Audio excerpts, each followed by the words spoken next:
Psalm 23 verse 4 says, "Though I walk through the valley of the shadow of death, I shall fear no evil." That was one of the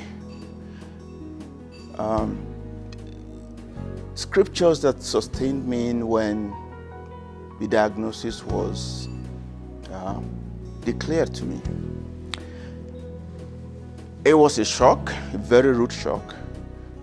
It was one of the most difficult periods of my life. I think that is because I was very surprised at the whole thing. I was very surprised at the whole situation. Just because ever since I've known my dad and my parents, right? Ever since I've known them, I've always seen him specifically to be a very strong man. I was absolutely shocked and confused.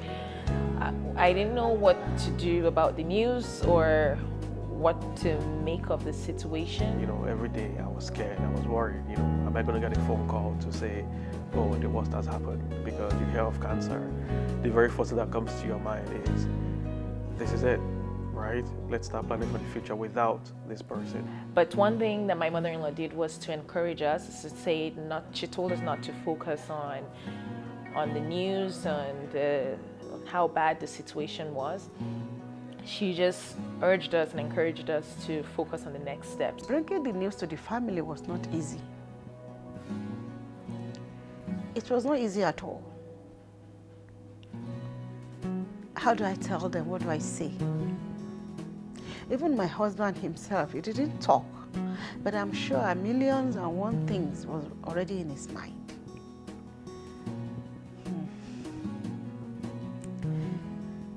He cannot call his brother or any of his siblings. What do we tell them? We still have a grandfather.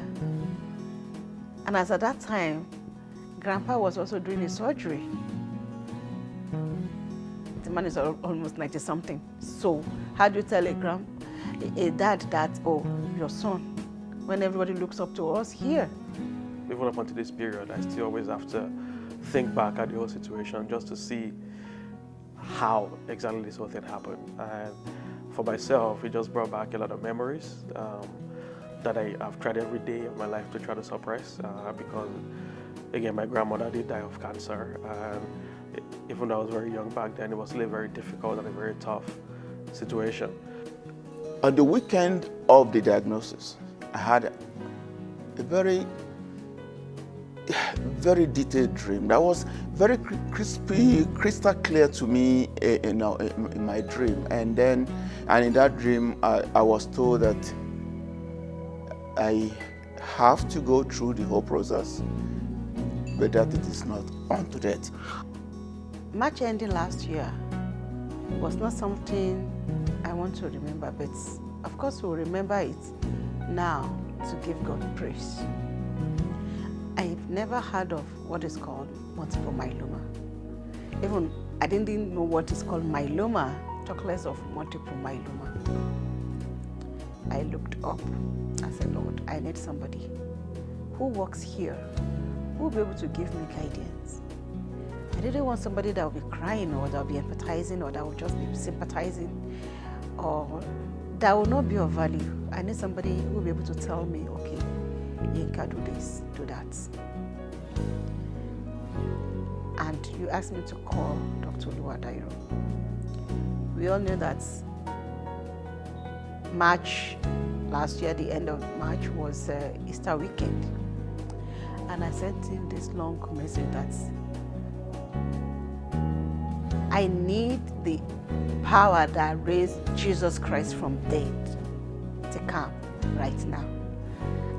Thank God that I called him. He worked all night, calling different people, telling them the situation, that what do we do, what should we do, should we wait?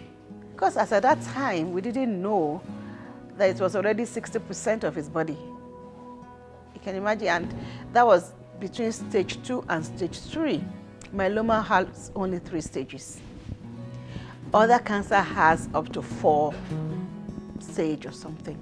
But we thank God that the Lord used him for us. The treatment was in various stages.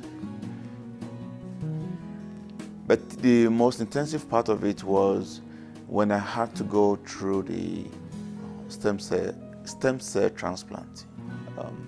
It got to a stage that I couldn't even walk by myself.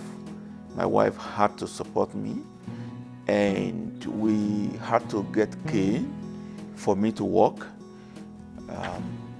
I couldn't climb the stairs, and so going from room to room in my house was very serious.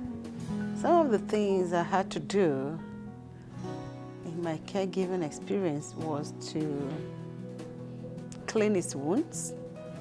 I had to give him injection because when he was doing the GSF something, they taught me how to do the injection. So I came home, I would do the syringe, and I would give him, instead of us going all the time, because it's like back to back appointments. There are 3 different types of infection I had during the processes. Some of them are very, very devastating. That in one of them, I was literally dead and had to be resuscitated.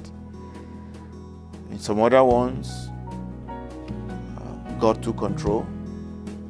But just to let you know that, it was so serious. Now, my type of cancer, the myeloma, affects both the bone and the bone marrow. The transplant takes care of the bone marrow. But the bone, which the cancer has eaten to some extent, there was nothing we could do. He cannot eat any leftover food. He cannot use the plates.